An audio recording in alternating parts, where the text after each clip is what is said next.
हाय दोस्तों, आज की वीडियो में हम लेकर आए हैं एक मजेदार कहानी। और इसी तरह के वीडियो को सुनने के लिए हमारे चैनल DM कार्टून वीडियो को सब्सक्राइब करें, लाइक करें और अपने दोस्तों के साथ शेयर करें। चलिए अब कहानी शुरू करते हैं। किन्नर चुड़ैल। गोरखपुर नाम का एक गांव हुआ करता था। उस गांव में ज्यादा लोग नहीं रहते थे। उस गांव में एक गर्भवती विधवा औरत रहती थी। उस औरत का नाम कमला था। कमला अपने घर में अकेली रहती थी। उसके पति की सारी जायदाद उसके नाम हो गई थी, पर सभी गांव वाले उस औरत को मनहूस औरत समझा करते थे और सभी उससे नफरत किया करते थे।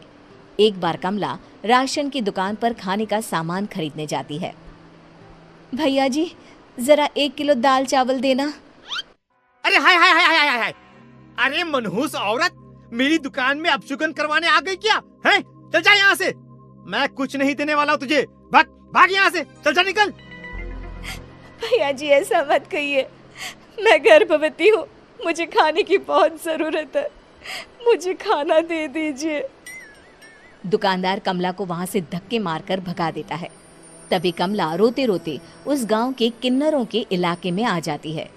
गांव वाले किन्नरों को उसी इलाके में रखा करते थे, क्योंकि वो लोग किन्नरों को पसंद नहीं करते थे और उनके इलाके में रहने से मना करते थे। तो किन्नरों ने उसी गांव में अपना एक इलाका बना लिया था। जब किन्नर लोग देखते हैं कि एक गर्भवती महिला रोते रोते उनके इलाके में आ गई है, तो सारे किन्नर कमला के पास जाकर उसका हाल पूछने लगते हैं। क्या हुआ बहन, तुम्हारी गर्भवती अवस्था में इतनी बुरी हालत कैसे है? तुम रो क्यों रही हो? तुम डरो मत, हम तुम्हें कोई नुकसान नहीं पहुंचाएंगे। तुम शांत होकर सब बताओ कि हुआ क्या है। मैं कमला हूँ। मैं गांव के दूसरे इलाके से आई हूँ। 2 महीने पहले ही मेरे पति की मौत हुई है। मुझे गांव के लोग मनहूस मानते हैं, क्योंकि मैं विधवा हूँ और गर्भवती भी। वहाँ के लोग मुझे खाने के लिए कुछ बेचने के लिए भी तैयार नहीं, जिससे मेरा गुजारा नहीं हो रहा था। कोई बात नहीं कमला, हम तुम्हारा ख्याल रखेंगे। किन्नर लोग कमला को एक खाली घर में रहने के लिए जगह दे देते हैं और उसकी देखभाल भी करते हैं। कुछ ही महीने बाद कमला अपने बच्चे को जन्म देती है, पर अफसोस, कमला बच्चे को जन्म देते ही अपनी जान गंवा देती है। जब सब किन्नर बच्चे को देखते हैं तो बहुत खुश हो जाते हैं, क्योंकि वो बच्चा भी किन्नर ही था। कमला ने एक किन्नर बच्चे को जन्म दिया था। अब इस बच्चे की देखभाल कौन करेगा? हम तो इस बच्चे को गांव के दूसरे इलाके में भी नहीं भेज सकते। और तो क्या हुआ, इस बच्चे की माँ नहीं रही तो हम इसे पालेंगे। अब ये हमारे इलाके में रहेगा, हमारे साथ रहेगा। फिर वो किन्नर उस किन्नर बच्चे को गोद ले लेते हैं, उसका नामकरण कराते हैं। उस किन्नर बच्चे का नाम शक्ति रखा जाता है। देखते ही देखते शक्ति बड़ी होने लगती है। उसके रंग रूप बहुत सुंदर थे। वो बहुत सुंदर किन्नर दिखती है। एक दिन शक्ति एक किन्नर से पूछती है, माँ जी सुनिए ना, ये गांव के दूसरे इलाके में भी तो लोग रहते हैं, तो हम वहाँ क्यों नहीं जाते? हम उनसे अलग क्यों रहते हैं? शक्ति, क्योंकि वो लोग हमारे जैसे नहीं, वो लोग हमें पसंद नहीं करते, इसीलिए हम उनसे अलग रहते हैं। क्यों? वो हमें क्यों पसंद नहीं करते? मुझे एक बार उस इलाके में जाना है। मैं एक बार वहाँ जाकर घूम कर आऊं। शक्ति, खबरदार, जो तू उस इलाके में कभी भी गई तो अपनी जान नहीं गंवाना चाहती तो उस इलाके में कभी कदम भी नहीं रखेगी, समझी? इतना कहकर वो किन्नर वहां से चली जाती है। शक्ति उस किन्नर की बात सुनकर बहुत रोती है। माँ जी, ऐसा कैसे कह सकती हैं? उन्होंने इतनी सी बात के लिए मुझे इतना डांटा। अब तो मैं उस इलाके में जरूर जाऊंगी। फिर एक दिन शक्ति गांव के दूसरे इलाके में चुपके से जाती है। ये लोग तो हमारे जैसे ही इंसान हैं, तो ये हमसे नफरत क्यों करते हैं?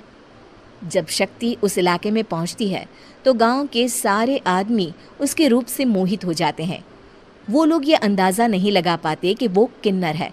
शक्ति की सुंदरता देखकर सारे गांव वाले उसकी तारीफ करने लगते हैं। तभी गांव का चक्कर लगाने गांव के जमींदार का बेटा हर्ष वहां पहुंचता है। हर्ष भी दिखने में बहुत सुंदर होता है। जब हर्ष ने शक्ति को देखा तो वो भी उससे मोहित हो गया, और जब शक्ति की नज़र हर्ष पर पड़ी तो वो हर्ष को देखकर मोहित हो गई। आपको पहले कभी इस गांव में देखा नहीं। इस गांव में आप नए हैं क्या?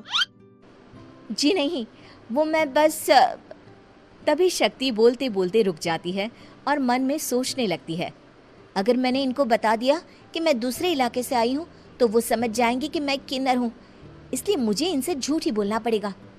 शक्ति हर्ष को कहती है, जी हाँ, मैं इस गांव में नई आई हूँ, यहाँ अकेली रहती हूँ। वैसे आप कौन है? आप भी इसी गांव में रहते हैं? जी हाँ, मैं इस गांव के जमींदार का बेटा हूँ।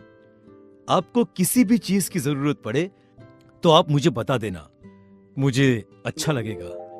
ऐसे ही शक्ति और हर्ष एक दूसरे से रोज मिलने लगते। वो दोनों अपने प्यार का इजहार करने एक दूसरे से मिलने जाते हैं।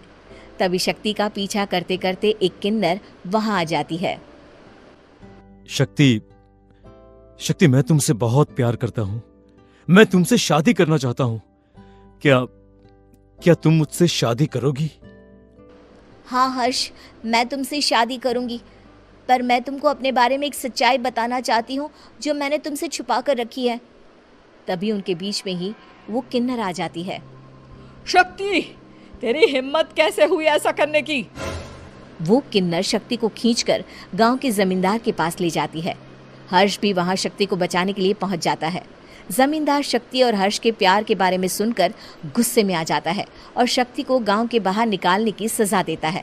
शक्ति ये बात सहन नहीं कर पाती और कुएं में कूदकर अपनी जान दे देती है। जमींदार हर्ष की शादी गांव की एक लड़की से करवा देता है, पर हर्ष इस शादी से खुश नहीं होता। शक्ति अपना बदला लेने के लिए मरने के बाद किन्नर चुड़ैल बन जाती है। अब मैं इन गाँव वालों को नहीं छोड़ूंगी, अब इनसे मैं अपने प्यार का बदला लूंगी। किन्नर चुड़ैल गांव वालों को परेशान करना शुरू कर देती है। एक बार वो रात को गांव के खेतों में पहुंच जाती है और वहां आग लगा देती है। सारी फसल जल के राख हो जाती है। जब एक आदमी रात को उठकर देखता है कि खेत में आग लग गई है तो वो वहां पहुंच जाता है। वो देखता है कि खेतों के बीचों बीच एक किन्नर चुड़ैल खड़ी है और वहां खड़े होकर ताली बजा रही है। गांव वाला किन्नर चुड़ैल को देखकर बेहोश हो जाता है। जब सुबह उस आदमी को होश आता है तो वो सीधा जमींदार के पास जाता है। अरे जमींदार साहब, अरे वो किन्नर चुड़ैल ने मेरी सारी फसल जला दी। अब मैं क्या करूंगा, क्या होगा मेरा? जमींदार चुड़ैल किन्नर का नाम सुनते ही सब कुछ समझ जाता है। अब वो बहुत डर जाता है। उसी रात को जब जमींदार डर के मारे अपने कमरे में सो नहीं पाता, तभी वहां अचानक से किन्नर चुड़ैल आ जाती है। किन्नर चुड़ैल जोर जोर से जमींदार के आगे खड़ी होकर हंसने लगती है और ताली बजाने लगती है। जमींदार उस डरावनी किन्नर चुड़ैल को देखकर बहुत डर जाता है। तूने मेरे साथ बहुत बुरा किया, अब मैं तुझे जान से मार दूंगी। नहीं नहीं नहीं नहीं, नहीं। मुझे माफ कर दो, मुझे मत मारो। मैं कभी ऐसा दोबारा नहीं करूंगा। अब तुम जो बोलोगी वही मैं करूंगा।